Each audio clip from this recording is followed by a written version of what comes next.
Parfois, ce ne sont pas les cris qui révèlent la vérité, mais le silence, un regard, un geste, une décision prise trop vite. Et tout bascule, laissant derrière elle une leçon qui bouleverse une vie entière. Ce matin-là, le vol AT947 entre Paris et Ouagadougou était presque complet. Dans la cabine feutrée de la première classe, Léa Dumas, chef de cabine expérimentée, vérifiait chaque détail avec le soin qu'on attend d'une professionnelle de l'aviation depuis plus de 15 ans. Elle connaissait bien ce genre de vol, chargé d'hommes d'affaires pressés, de politiciens en déplacement discret et d'égos parfois trop serrés pour cohabiter dans un seul avion. Ce jour-là, une conférence économique sous haute sécurité se tenait en Afrique de l'Ouest. De nombreux dirigeants européens faisaient partie des passagers. L'ambiance était tendue, chaque regard calculé, chaque mot pesé. Soudain, un message discret passa dans l'oreillette de Léa. « Léa, ici le commandement au sol. Le vice-président d'une grande multinationale a raté sa correspondance. Il doit impérativement prendre le siège 1A. Peux-tu demander à un passager de céder sa place contre compensation ?» Léa fronça légèrement les sourcils. C'était toujours délicat. Qui voudrait abandonner son confort, sa position de prestige, même pour un bon d'achat et quelques excuses? Elle scruta la cabine. Tous affichaient des costumes taillés sur mesure, des montres brillantes, des attitudes sûres d'elle. Sauf un homme. Peau foncée, chemise beige, pantalon sobre. Un visage calme, absorbé par la lecture d'un ouvrage sur le développement économique en Afrique.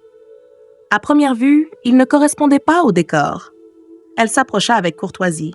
« Monsieur, veuillez m'excuser. Une situation urgente nous oblige à reloger un passager prioritaire. Accepteriez-vous de passer en classe affaires? Vous serez bien sûr indemnisé. » L'homme leva les yeux, tranquille, profond. « Ma présence ici pose-t-elle problème? » Son ton était paisible, mais ferme. Son français impeccable, légèrement teinté d'un accent du Sahel. « Non, bien sûr, » répondit Léa un peu surprise. « Ah, c'est une question de priorité. » L'homme ferma son livre, le rangea dans une sacoche en cuir patiné, se leva avec calme et dignité. « Je comprends, je change de place. » Aucun signe d'agacement, aucune question, juste une obéissance digne. Elle consulta la liste. « Monsieur Diallo, voici votre nouveau siège. » Il acquiesça d'un signe de tête. « Je n'ai pas besoin de compensation, mais si vous avez du thé après le décollage, je serai reconnaissant. » Elle le conduisit en classe affaires, soulagée. Le siège 1A fut aussitôt pris par Monsieur Legrand, un PDG français au ton hautain qui râlait déjà à propos du retard. Tout semblait être rentré dans l'ordre. 2 heures plus tard, alors que Léa distribuait les plateaux repas, sa collègue Noura s'approcha d'elle à voix basse. « Léa, tu sais qui tu as déplacé? Un certain Diallo. Pourquoi?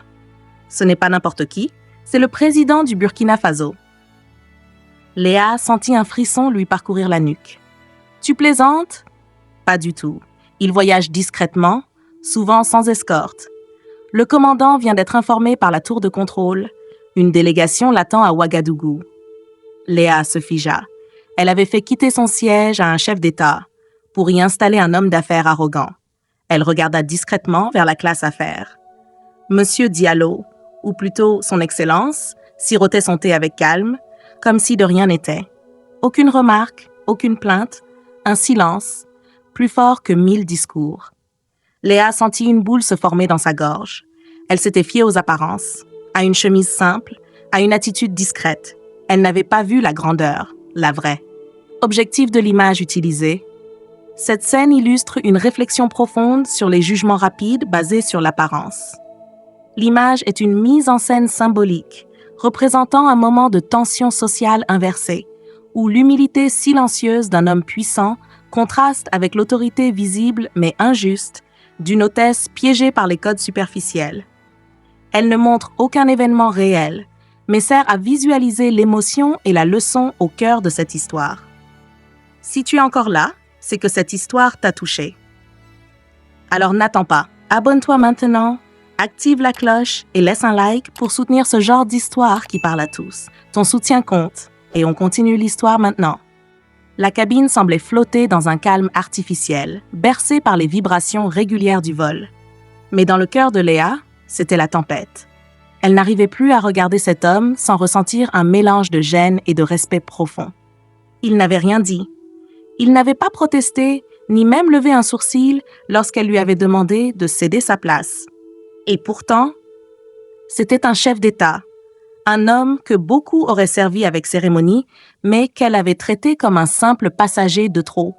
En coulisses, elle confia son trouble à Noura. « Je l'ai déplacé simplement parce qu'il ne portait pas un costume. C'est terrible. Léa, on juge tous parfois trop vite, » répondit Noura doucement. « Mais ce qui compte, c'est ce que tu fais une fois que tu t'en rends compte. » Un peu plus tard, alors que la cabine était paisible, Léa profita d'un moment calme pour retourner en classe affaires. Elle s'approcha du siège de M. Diallo, hésitante. « Monsieur, je peux vous proposer quelque chose? Un autre thé? » Il leva les yeux de son livre, toujours le même, un essai sur les économies africaines, et lui sourit avec douceur. « Non merci, tout est parfait. » Elle prit une inspiration. « Je voulais m'excuser pour ce qui s'est passé tout à l'heure. Ce n'était pas juste. » L'homme referma son livre, croisa ses mains posément, puis répondit « Vous faisiez votre travail, mais je vous remercie pour vos mots. » Léa insista, sincère. « Non, j'ai jugé par l'apparence, et ce n'est pas ce que je veux être. » Il la regarda un instant en silence. « Vous savez pourquoi je n'ai rien dit? » Elle secoua la tête. « Parce que ce siège, ce titre, cette classe, ne disent rien de ce que je suis réellement. Le respect ne se mesure pas à la place que l'on occupe, mais à la façon dont on traite les autres. Le pouvoir est un service, pas un privilège. » Des larmes montèrent aux yeux de Léa. Cet homme qu'elle avait presque ignoré lui offrait une leçon d'une sagesse rare. Elle se sentit toute petite. « Vous auriez pu refuser, » murmura-t-elle. « Et pourquoi faire? Pour prouver quoi? Ce que je suis ne change pas avec un changement de siège. Mais peut-être que cette expérience changera quelque chose. Ici. » Il posa doucement sa main sur sa poitrine. Un silence paisible s'installa.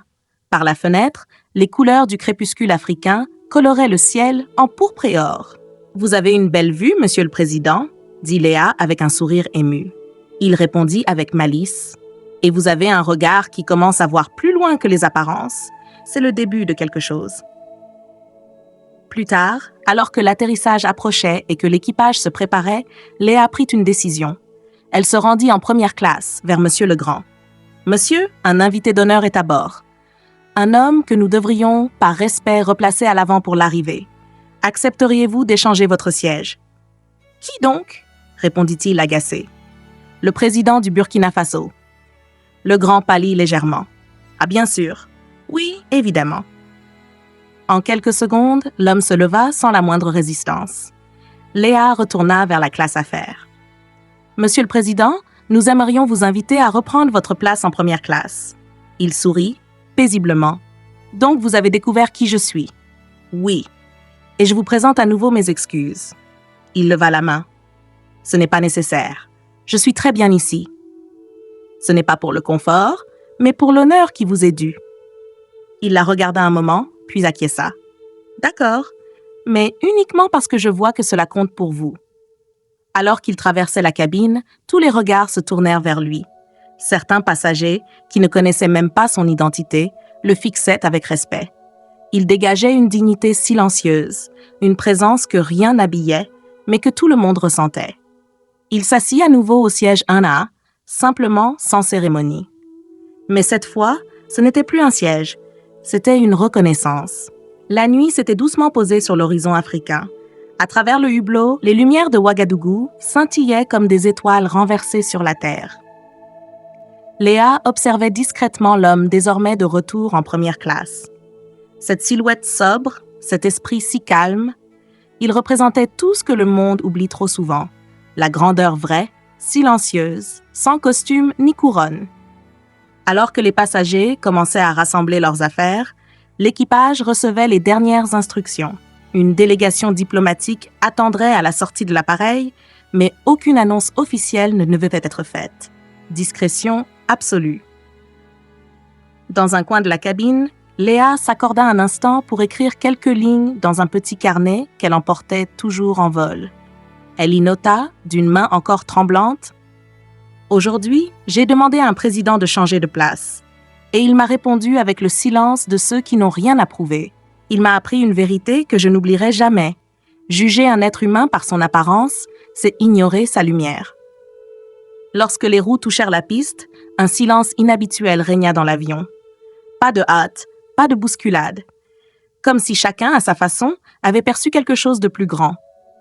À l'ouverture des portes, Léa se posta près de la sortie, comme toujours. Mais cette fois, son cœur battait différemment.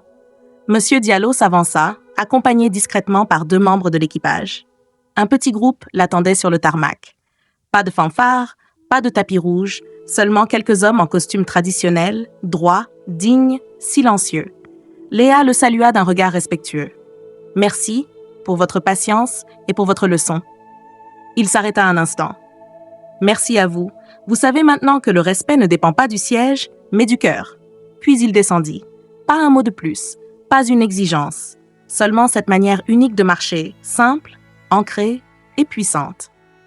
Quelques mois plus tard, Léa reçut une lettre au siège d'Air Horizon. L'enveloppe était marquée du sceau d'un ministère africain. À l'intérieur, une invitation à participer à un programme d'échange culturel entre le Burkina Faso et la France. Au bas de la lettre, une note manuscrite, courte mais bouleversante. Les vraies rencontres changent les regards. Bienvenue chez nous. Et c'est ainsi que ce jour-là, dans les airs entre 2 continents, une femme a appris que la valeur d'un être humain n'a rien à voir avec ce qu'il porte, mais tout à voir avec ce qu'il incarne. Elle n'avait pas simplement déplacé un passager, elle avait déplacé un préjugé. Et en retour, elle avait reçu une leçon d'humanité qu'aucun diplôme ne pourrait jamais enseigner. Si tu es encore là, c'est que cette histoire t'a touché. Alors n'attends pas, abonne-toi maintenant, active la cloche et laisse un like pour soutenir ce genre d'histoire qui parle à tous. Ton soutien compte et d'autres récits puissants arrivent.